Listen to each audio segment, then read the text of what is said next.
Bon alors, les nouvelles générations de processeurs sont maintenant toutes sorties pour fin 2024. On va donc un petit peu faire le topo sur les plateformes qui sont en vente actuellement chez AMD et Intel.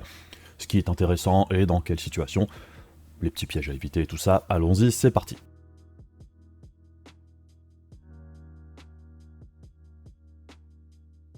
Alors dans un premier temps, je voulais attendre de finir mes tests des derniers processeurs pour faire cette vidéo, mais comme il y a des bons prix qui arrivent très bientôt, par exemple chez AliExpress, du côté des processeurs, ce serait un petit peu dommage de les rater.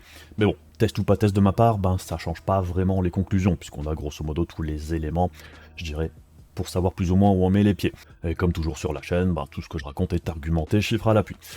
Donc, le choix d'une plateforme et d'un processeur, c'est quelque chose d'à la fois très important et qui peut aussi porter à confusion.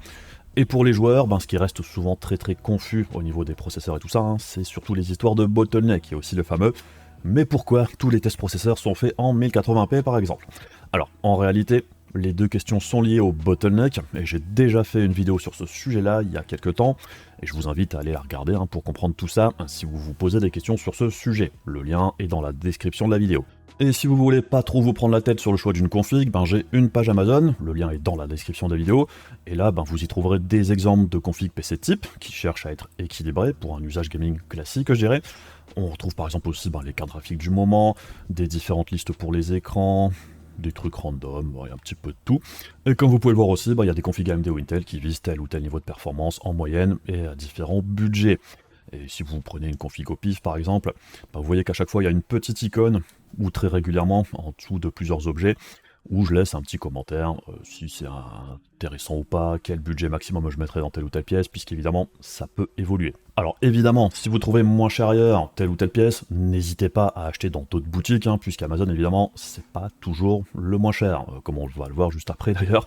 Mais si vous passez par ma page pour acheter quelque chose, merci à vous, ça aide la chaîne à survivre, et je mets cette page à jour très régulièrement. Et si vous avez des besoins, je dirais, plus spécifiques, ou besoin de petits conseils pour votre config, il y a une adresse email qui est aussi dans la description de la vidéo, où vous pouvez me contacter et me poser des questions, puisque quelqu'un par exemple qui fait des jeux de simulation n'aura pas forcément besoin de la même chose qu'un joueur de AAA ou de jeux compétitifs. Ici, je dirais c'est des configs généralistes. Mais bref, revenons aux plateformes, et on va du coup commencer par AMD, qui a à l'heure actuelle toujours deux plateformes sur le marché, AM4 et AM5. Et les deux sont toujours très pertinentes, même si AM4 commence un petit peu à perdre du terrain. Et on commence du coup justement avec AM4, la plateforme qui va des Ryzen 1000 au Ryzen 5000. Alors, au niveau de ses points forts à l'heure actuelle, déjà, c'est hyper abordable. Le prix des cartes mères est vraiment très bas. La DDR4 est vraiment pas chère non plus, toujours à l'heure actuelle, même comparé à la DDR5, qui a pas mal baissé de prix malgré tout. Et les processeurs eux-mêmes, si vous visez, je dirais, une utilisation gaming principalement, vous trouverez des petites pépites à très bon prix. Et certains processeurs n'ont pas grand-chose à envier en gaming aux dernières générations AMD ou Intel, si on met de côté, je dirais, les processeurs X3D en AM5. La plateforme AM4 est aussi très stable, ça fait partie des murs maintenant, pas de soucis majeurs avec celle-ci. Par contre, la grande faiblesse de la plateforme, c'est qu'elle n'accueillera plus de nouvelle génération de processeurs, juste des dérivés de ce qui est déjà sorti, qu'AMD continue de recycler avec des nouvelles références, rarement très intéressantes. Ce qui est déjà dispo là maintenant, c'est ce qui se fera de mieux, je dirais, puisque même le 5800 X3D qui était le pic de performance gaming sur AM4, n'est plus fabriqué.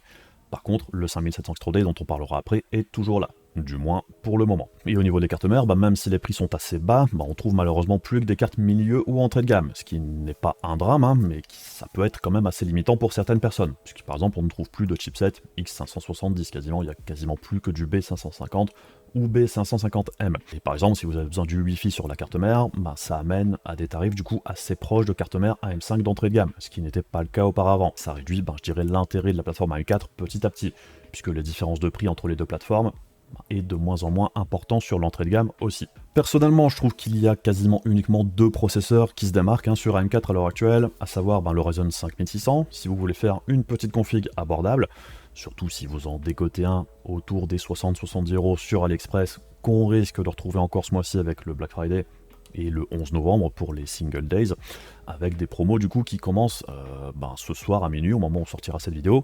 Pour ceux qui sont chauds, il faudra être présent. On ne sait jamais trop ce que ça donne au niveau des stocks avec les processeurs sur AliExpress. Et c'est vrai que d'un pur point de vue performance-prix, pour moins de 70 €, un 5600, c'est imbattable. Vous pouvez le coupler avec une B550M DS3H par exemple si vous êtes très limité au niveau du budget, et ça vous fera un combo carte mère processeur à environ 150 €. Et avec, je dirais, un kit de 32 Go de DDR4 à 65 € ou 16 Go pour moins cher si vous êtes limité au niveau du budget, bah ça vous fera une base de machine très correcte pour un très bon prix. Et si vous avez un petit peu plus d'argent, bah, une carte mère un petit peu plus sympa, bah, comme la Aorus Elite V2 ici, ça reste très raisonnable comme base de plateforme. Et le Ryzen 5600, bah, il est toujours capable de sortir 100 FPS et plus dans la plupart des jeux, couplé à des cartes graphiques type 4070 Super ou 7900 GRE, grand maximum par contre, en 1440p et plus, bah, ça passera sans trop de problèmes, même si oui, dans certains jeux, vous serez légèrement bottleneck processeur, mais rien d'hyper dramatique pour autant. Et vous serez du coup bon pour jouer dans de bonnes conditions pendant encore un bon moment à tout type de jeu. Et l'autre processeur star du moment sur AM4, alors c'est bien évidemment le 5700 X3D. Là aussi, on le voit régulièrement autour des 150 €, voire parfois moins sur AliExpress, avec je sais plus quel code de promo, je le mettrai dans la description s'il y a besoin, il est actuellement à 145 € en fait. Et à ce tarif-là, c'est vraiment un excellent deal, puisque le 5700 X3D, que j'avais testé à sa sortie, vous apportera grosso modo des performances très proches d'un Ryzen 7600 en gaming, ou même en applicatif, et c'est un tout petit peu moins cher au total qu'un combo avec des perfs similaires en AM5. Mais je dirais que les écarts se resserrent tellement en ce moment, que j'aurais quand même malgré tout du mal à recommander de faire une nouvelle plateforme AM4 dans l'optique d'un 5700 X3D, puisque ça vous laisse aucune possibilité d'évolution pour la suite. Donc je dirais, en dehors de rechercher le min-maxing au niveau du performance-prix en jeu sur une config qui n'évoluera pas, je pencherai plus sur l'option AM5 dont on parlera ensuite. Par contre, si vous êtes déjà sur AM4 et que vous avez toujours un Ryzen 1000, 2000 ou 3000, que vous voulez faire un upgrade processeur carte graphique par exemple, et si votre carte mère vous le permet, ne négligez surtout pas le 5700 X3D, tant qu'il est dispo, à bon prix. Ça se mariera très bien, même avec des cartes graphiques du type 4080 ou 7900 XTX, grand maximum là aussi, en 1440p et plus. Là aussi, je dis pas qu'il n'y aura pas des bottleneck processeurs de temps en temps dans certains jeux, mais c'est loin d'être dramatique, et ça vous évitera de changer toute la plateforme, ce qui vous coûterait beaucoup plus cher pour pas grand chose de plus.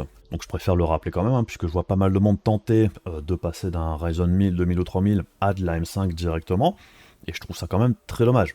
Vous avez une voie d'upgrade royale pour pas cher, c'est triste de passer à côté, en dehors d'avoir vraiment besoin de performance en plus en applicatif, même si je rappelle quand même, le 5700 X3D n'est vraiment pas si mauvais que ça en appli. Pour un usage occasionnel, il fera largement le taf.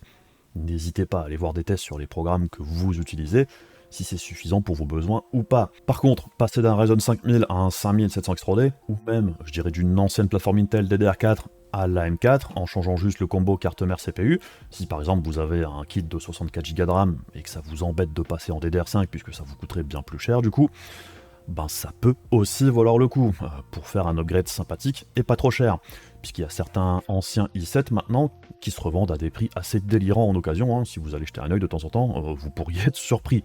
Donc pour toutes ces situations là, ça dépendra plus aussi de vos exigences et des jeux auxquels vous jouez, donc renseignez-vous bien. Mais c'est vrai que dans certaines situations, ça peut valoir le coup, soit pour maximiser la durée de vie de votre plateforme M4 par exemple, pour pas trop cher, et dans certains jeux, même le grade par rapport à une vieille plateforme Intel, ça peut apporter un gain de performance quand même non négligeable, et vous permettre de faire un upgrade pour pas trop cher, puisqu'en vendant votre processeur, même un Ryzen 5600, 5700, voire même des 5900 ou 5950X que vous achetiez à l'époque en pensant que vous alliez bosser avec et au final vous les utilisez pas, le 5700 X3D aura de meilleures performances en jeu. Et si vous l'achetez comme ici à moins de 150 balles, c'est vraiment pas un mauvais plan du tout pour du gaming. Donc la plateforme AM4, c'est pas totalement inintéressant, je dirais, d'un point de vue performance-prix, du moins quand toutes les étoiles niveau promotion sont alignées. En dehors de ça, je dirais aux tarifs Amazon normaux, c'est tout de suite moins pertinent que de partir directement sur de la M5, vu les tarifs du moment sur la dernière plateforme d'AMD. Alors on passe ensuite du côté de la M5 justement. Alors après des débuts quand même assez difficiles pour la plateforme, la faute à des tarifs très élevés sur les processeurs, les cartes mères ou même la RAM à leur sortie en 2022, maintenant, fin 2024, la situation a quand même bien changé, puisque personnellement, je trouve que c'est vraiment la plateforme la plus pertinente en général, que ce soit pour les joueurs ou même pour l'applicatif, en dehors de certains cas particuliers où Intel conserve encore un avantage. Les avantages de la M5, un large choix de cartes mères, il y en a vraiment pour tous les goûts, de la petite carte mère à tarif hyper agressif à des cartes mères à prix exorbitant pour ceux qui veulent se faire plaisir, ou qui cherchent un look particulier ou certaines fonctionnalités, il y a vraiment tout. Par contre, Faites attention quand même au niveau des chipsets, la série 800 c'est grosso modo juste du rebadgeage des chipsets 600 en plus cher, comme le montre le petit tableau comparatif ici, et en dehors de l'USB 4 obligatoire et des splits de ligne PCI Express parfois un petit peu différents, les chipsets 800, un petit peu de la poudre aux yeux, ce sont physiquement exactement les mêmes puces, rien ne change. Pareil je dirais pour la RAM sur AM5, le contrôleur mémoire est dans l'IO die du processeur, et l'IO die est exactement le même entre les Ryzen 7000 et 9000. Et donc il n'y a vraiment aucun besoin d'acheter de la DDR5 8000, ça vous apportera rien de plus.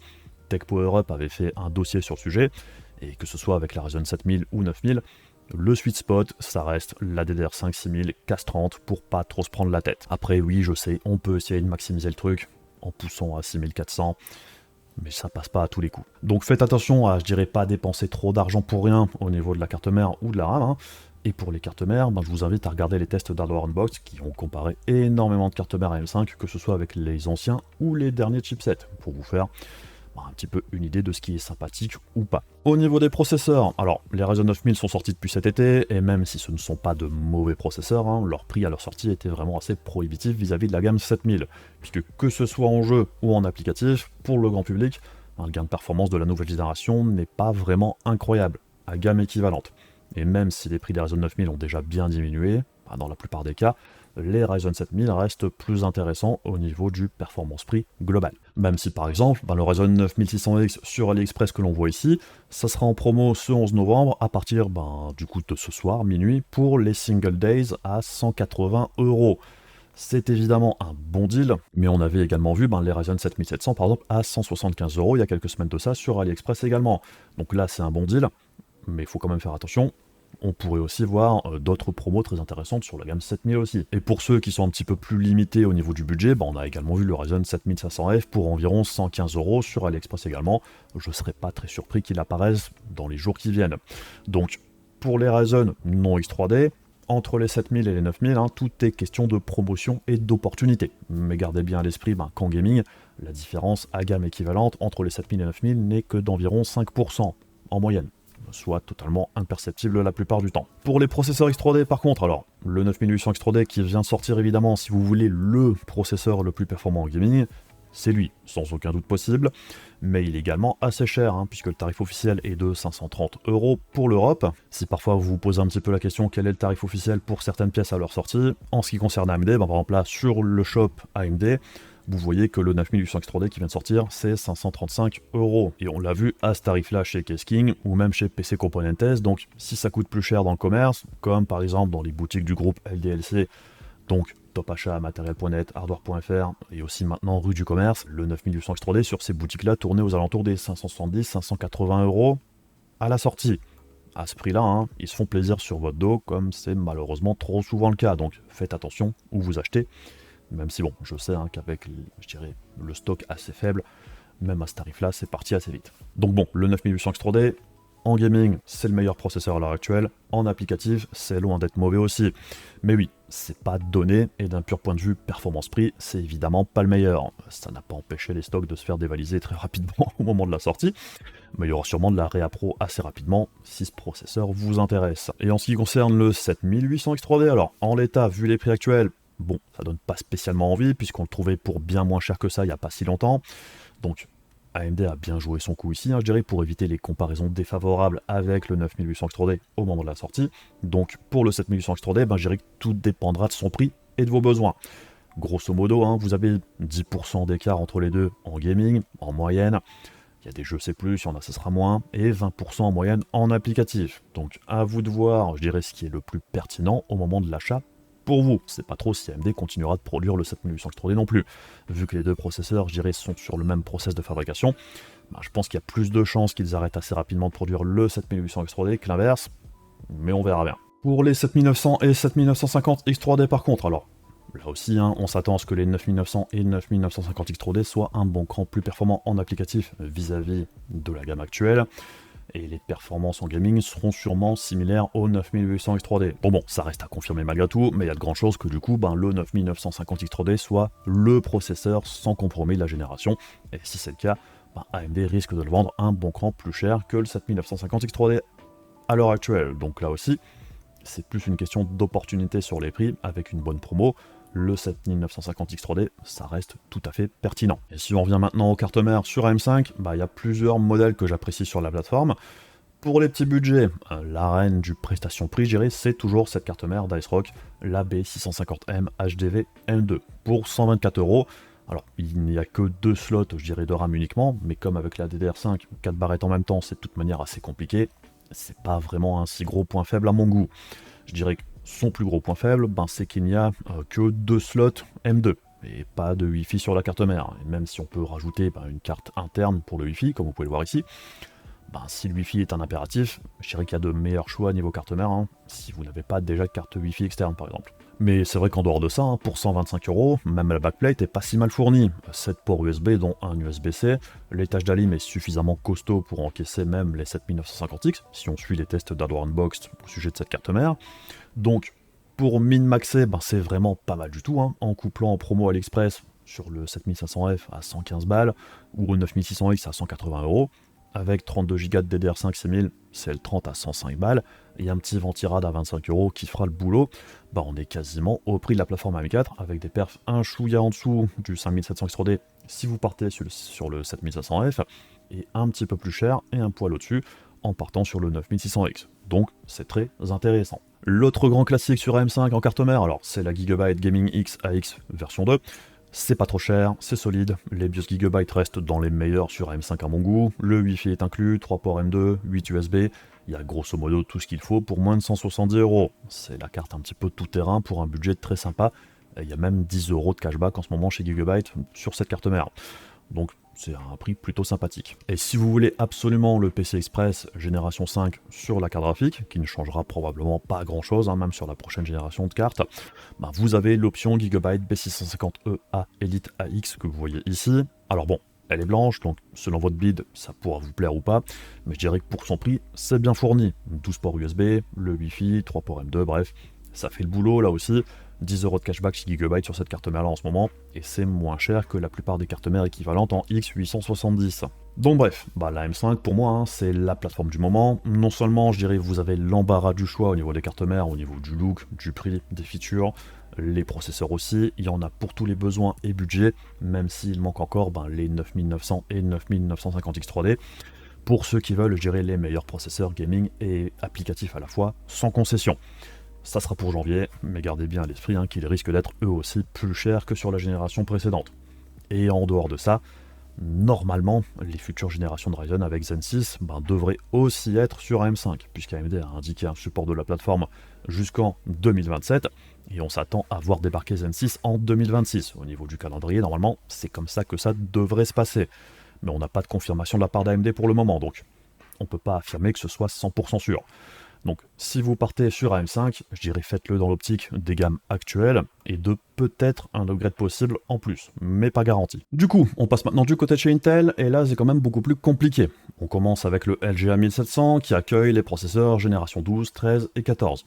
Et dans l'ensemble, c'est très difficile pour moi de recommander la plateforme, en dehors je dirais des processeurs de génération 12 qui n'ont pas les problèmes dont on va parler juste après, mais même pour eux, quand même difficile de justifier un achat de cette plateforme-là pour ces processeurs-là. Puisque bon, oui, même si Intel a annoncé, je dirais que les soucis de stabilité et détérioration des processeurs génération 13 et 14 ont été maintenant résolus, et que la garantie est passée de 3 à 5 ans sur ces générations de processeurs-là, est-ce qu'on peut vraiment faire confiance à Intel sur le sujet pour autant?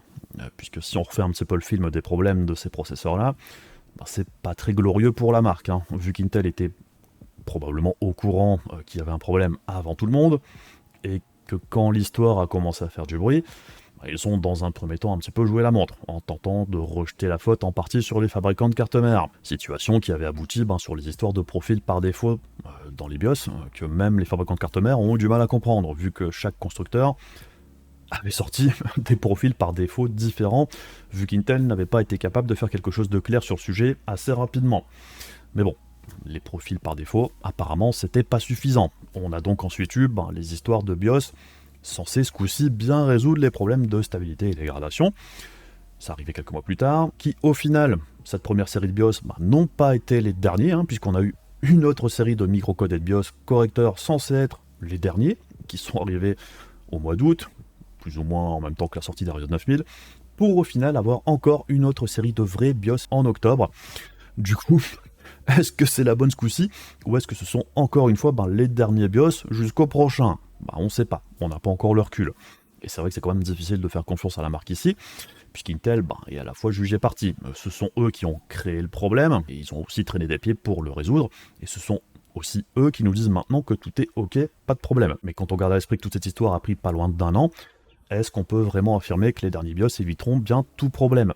On n'a pas encore le recul pour le savoir. Peut-être que le fixe est bon, mais rien ne nous dit pour autant, je dirais que les processeurs n'auront pas une durée de vie plus faible que d'ordinaire, puisque les processeurs, généralement, c'est quasiment increvable. Est-ce que ce sera le cas pour les générations 13 et 14? On ne saura pas avant plusieurs mois ou années. D'autant plus que si vous possédez déjà un processeur et qu'il s'est déjà détérioré, les BIOS en question ne vous aident pas vraiment. Le fixe ne fait qu'éviter que le problème ne se produise ou juste retarde son apparition. Et les processeurs sur le marché ou qui reviennent du SAV ne sont pas immunisés, je dirais, au problème. Il n'y a pas de correction physique sur les processeurs, juste des BIOS qui contournent les problèmes pour éviter qu'ils apparaissent. Donc bon, pour moi, c'est vraiment beaucoup trop flou dans l'ensemble pour que je recommande ces processeurs au plus grand nombre, puisqu'il y a des alternatives sans prise de tête qui existent. Une fois qu'on a dit ça, par contre, pour être utilisateur d'un 14700K au quotidien, puisque je l'avais acheté avant toutes ces histoires et que c'est un processeur qui fait sens pour mon usage, pour le montage vidéo où il me fallait le QuickSync d'Intel, j'en suis pas mécontent. Il fait le boulot en appli et en gaming aussi, et jusqu'ici j'ai pas de soucis. Je dirais que mon processeur est undervolté et limité en conso depuis que je l'ai acheté, puisque je voulais éviter d'avoir un four. Mais ça m'empêche pas de penser que la situation n'est vraiment pas bonne ici, et si je devais acheter maintenant, je partirai plus là-dessus. Mais bon, si malgré tout vous détestez vraiment AMD, pour une raison ou une autre, ou que pour votre usage les processeurs Intel sont au-dessus, et que vous voulez pas trop compromettre vos performances en gaming, malgré tous ses défauts, le LGA 1700 c'est toujours la meilleure plateforme Intel à ce niveau-là, puisque les 14700K ou 14900K, ils sont toujours meilleurs en gaming que leurs successeurs, dont on parlera ensuite, et même en appli, ils sont pas si loin derrière que ça par rapport au nouveau Core Ultra. Autre point à garder à l'esprit, même si tous les processeurs Gen 13 et 14 sont potentiellement à risque, on a vu au niveau des taux de crash, quand les histoires ont commencé à apparaître et tout ça, que la grande majorité des processeurs à problème, c'était surtout les i9 version K, génération 13-14, les i7 version K, 13 et 14 aussi, avaient un peu moins de problèmes, et les i5, encore un cran en dessous. Et pour les processeurs 65 watts que je dirais, comme le 14100, 13400, 14400, ils ont probablement encore moins de chances de rencontrer des problèmes. Mais c'est pas impossible qu'ils en aient pour autant. Tous les processeurs de la génération sont potentiellement concernés. Donc, si vous acceptez malgré tout de prendre le risque d'avoir un processeur qui peut tomber en rade plus rapidement que la normale, ça vous regarde. Si le prix est suffisamment alléchant pour prendre le risque, et que vous ne comptez pas le garder plus de 5 ans, en flashant bien son BIOS ou en undervoltant le processeur, c'est vous qui voyez. Mais je trouve que ça fait quand même beaucoup de désagréments, surtout pour les i7 et i9, puisqu'en plus de tous ces problèmes-là, il faut aussi se rappeler que ce sont des processeurs très énergivores, qui demandent un système de refroidissement suffisamment costaud, ainsi qu'une bonne carte mère, et aussi une alim de bonne qualité, surtout si vous le couplez avec une carte graphique très énergivore également. Ça fait quand même beaucoup de points faibles. Sinon, les processeurs qui me paraissent les plus pertinents sur la plateforme LGA 1700. Alors pour les tout petits budgets, le 12100F, ça reste un processeur qui fera le taf pour du gaming 60 fps autour des 70 € chez InfoDiscount ici. Il y a le Ventirad intégré, c'est la version box. Mais il y a un petit peu moins cher, je pense, chez Hachette en version tray. Il faudra rajouter un ventilateur. Je pense que ça vaut plus le coup de prendre un Ventirad à 15 balles plutôt que d'utiliser le Ventirad box d'Intel. Je pense que là, avec les frais de port et tout, l'un dans l'autre, c'est un petit peu plus cher, mais plus intéressant. Au niveau des performances, ça reste moins bon qu'un Ryzen 5 1600 sur AliExpress, plus ou moins au même tarif quand il est en promo, mais c'est plus facilement trouvable ici en neuf si vous voulez pas vous prendre la tête. Alors pourquoi pas, si vous voulez du Intel. Avec une petite carte mère B760M DS3H, ça fera le boulot, mais ça limite aussi énormément les upgrades possibles sur la plateforme. Et je pense que viser le combo B760 Gaming X DDR4 qu'on voit ici, plus un i5 12400F, ça reste plus sympa dans l'ensemble, mais le tarif est pas hyper alléchant comparé à un combo AM5 d'entrée de gamme, vu les opportunités qu'on a en ce moment dessus. Pour les 13600K ou 14600K, qui sont quasiment identiques, alors, d'un pur point de vue performance-prix, ça a toujours été, je dirais, de bons processeurs, plutôt équilibrés, avec de bonnes performances en gaming et en applicatif. C'était, je dirais, les meilleurs de la gamme pour moi chez Intel, et on en a vu passer pour à peine plus de 200 € chez PC Componentes, ici sur Amazon là, 233. C'est pas un mauvais prix, mais c'est pas incroyable non plus. Et si vous vous sentez de prendre le risque, je dirais, À vous de voir, là aussi, hein, ça se couplera sans trop de problèmes avec des cartes graphiques type 4080 ou 7900 XTX, au maximum en 1440p et plus. Par contre, à partir de ces processeurs-là, je partirai quand même malgré tout sur la gamme DDR5 au niveau de la RAM, couplé par exemple avec cette B760 Gaming X AX, qui n'est pas dégueu hein, pour son prix, 3 ports M2, 8 USB, il y a le Wi-Fi intégré, ça fera le taf pour la plupart des utilisateurs, et ça encaissera les 13600K ou 14600K. Et pour les 13700K, 14700K ou 13 ou 14900K, je dirais qu'en dehors d'un excellent prix, pour moi c'est non. Trop de points négatifs, et je me dirigerai même plus vers la nouvelle plateforme si j'avais besoin, je dirais, de grosses performances en applicatif Intel, quitte à perdre au niveau des performances en gaming, et de devoir dépenser plus sur la carte mère aussi, et le processeur également, je dirais pour une tranquillité d'esprit. Pour une machine pour bosser, pour moi ça n'a pas de prix. Donc la plateforme LGA 1700, c'est avec de grosses pincettes hein, pour plein de raisons, et je vois vraiment pas de grandes raisons de se faire un tout nouveau build sur cette plateforme, que ce soit pour l'entrée de gamme ou le haut de gamme. L'entrée de gamme AM5, hein, je dirais, n'a rien à envier au niveau des choix disponibles hein, par rapport au LGA 1700. Les tarifs sont assez proches, et on a des options d'upgrade bien plus intéressantes et moins prise de tête, ou avec moins de risques, avec probablement encore en plus une autre génération avec Zen 6, là où c'est très clairement la fin pour le LGA 1700. Donc si on met tout dans la balance, ça penche quand même fortement en faveur de la M5 au global. Puisque si on regarde d'un petit peu plus près, hein, si on fait le combo sur base de B760 avec un 14600 KF à 230 balles, 32 Go de RAM DDR5 avec un Peerless Assassin en refroidissement pour 536 balles, un combo AM5 plus évolutif à 100 balles de moins avec des perfs équivalentes en gaming et moins de 10% en dessous en applicatif en moyenne, c'est compliqué. Mais en mettant les 100 balles d'écart sur un plus gros processeur en AM5, on serait aussi bien au niveau des performances avec un 7700X qui laisse lui aussi toujours plus de choix d'upgrade. Donc comme je le disais juste avant, en dehors de détester AMD ou d'avoir besoin d'un processeur Intel pour une raison spécifique, il n'y a vraiment pas beaucoup d'arguments en faveur de cette plateforme-là pour un nouveau build à l'heure actuelle. Et on termine du coup avec la nouvelle plateforme LGA 1851 d'Intel qui vient de sortir avec les processeurs Core Ultra 200. Et là aussi, c'est très compliqué pour plusieurs raisons. Alors déjà, les performances des nouveaux processeurs sont quand même plutôt décevantes. En applicatif, c'est grosso modo en moyenne un petit 10% au-dessus de la génération 14, et en gaming 10% en dessous, pour un prix plus élevé à la fois sur les cartes mères et les processeurs. Sans oublier que le 285K c'est un paper launch complet avec quasiment aucune disponibilité jusqu'ici. Et même, je dirais, s'il y a du progrès au niveau de l'efficacité énergétique avec cette nouvelle génération, ça reste quand même compliqué, puisque ce ne sont pas les alternatives qui manquent. Un 9950X, c'est plus facilement dispo, la plateforme et le processeur sont moins chers, ça performe en moyenne aussi bien en appli et en gaming, il finit, je dirais même un poil au-dessus, avec toujours une meilleure efficacité énergétique, tout du moins en charge. Et quand le 9950X 3D arrivera, il enfoncera encore plus le clou du côté gaming. Et le lancement de cette nouvelle plateforme a été si catastrophique qu'il y a certaines boutiques qui ont déjà commencé à baisser les prix. Puisque comme on peut le voir ici, chez PC Component Test, l'Ultra 7 265K est déjà soldé, moins d'un mois après sa sortie. C'est vraiment du jamais vu. Quant à l'Ultra 5 245K, alors celui-ci est particulièrement décevant, pour moi il n'a vraiment aucun intérêt vu le tarif qui est demandé pour lui. Sans oublier en plus que ça, au niveau de la durée de vie de la plateforme, pour le socket LGA 1851, on ne sait pas s'il accueillera une nouvelle génération de processeurs ou pas, puisque de base, la plateforme était censée sortir l'année dernière avec Meteor Lake, qui a été annulé sur PC de bureau, et quand on voit les performances d'Arrow Lake, on comprend pourquoi. Mais bon, du coup, il se pourrait bien que les Core Ultra 200 soient les seuls processeurs sur la nouvelle plateforme qui vient sortir. Alors, on a entendu des rumeurs d'une possible génération de plus, mais là aussi, aucune communication de la part d'Intel et aucun engagement de durée comme l'a fait AMD pour M5. Ce qui est vraiment, je trouve, une erreur de la part d'Intel. Ça aurait rassuré les acheteurs potentiels qui hésitent entre les deux plateformes, puisqu'en l'état, même si AMD, je dirais, n'a rien affirmé non plus pour Zen 6, ils se sont au moins engagés à supporter la plateforme jusqu'en 2027, et je dirais que l'historique des deux marques sur la durée de vie des plateformes en général donne quand même une plus grande confiance en AMD sur le sujet, avec probablement Zen 6 sur AM5. Malgré tout n'est pas acheté au niveau de la plateforme elle-même. Par exemple, le LGA 1851 sur les cartes mères Z890, ça offre plus de lignes PCI Express que les chipsets AMD, ainsi que le Thunderbolt 4 pour ceux qui en ont besoin.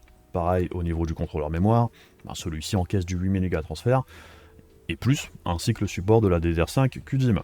pour les overclockers et pour ceux qui aiment bidouiller, bah, la plateforme offre plus d'options pour s'amuser que la M5. Donc pour ceux, je dirais, qui passent plus de temps à optimiser leur système qu'autre chose, bah, c'est un argument. Alors évidemment, ça concernera pas grand monde, mais bon, chacun a des besoins et des passe-temps différents aussi. Mais bon, comme je le disais en parlant du LGA 1700, si j'avais à acheter un processeur haut de gamme Intel maintenant, je me dirigerais malgré tout plus vers le LGA 1851 pour un Ultra 7 ou un Ultra 9 plutôt que les i7 ou i9 13 ou 14e gen, puisque bon, on suppose que ces nouveaux processeurs ne rencontrera pas les mêmes déboires au niveau de dégradation des puces. En plus de ça, ils chauffent et ils consomment moins. En appli, selon ce que vous faites, ça peut être plus performant. Et une fois les gros problèmes corrigés au niveau software, avec les BIOS et Windows, il y a même des chances qu'en gaming, les choses s'améliorent un petit peu. Même si bon, rien de sûr à ce niveau-là, au niveau du gaming, et ça n'en fera jamais de toute manière des foudres de guerre en gaming. Et clairement, AMD conservera le lead quoi qu'il arrive avec les 9000 X3D de ce côté-là. Mais ça veut pas dire qu'on peut pas jouer avec ces Core Ultra, même si c'est jamais bon d'avoir une régression de performance au niveau du gaming avec une nouvelle génération. Et je dirais que pour une configuration gamer pure ou un mixte gaming applicatif qui penche plus du côté gaming, les options sont quand même beaucoup plus intéressantes sur la plateforme M5, en dehors d'avoir besoin absolument de cette nouvelle plateforme Intel pour une raison ou une autre. Autre souci à l'heure actuelle pour la plateforme, c'est les cartes mères qui sont encore très chères, puisque pour le moment, il n'y a que les Z890 sur le marché. Les cartes en B860 n'arriveront sûrement qu'à partir de janvier, comme d'habitude.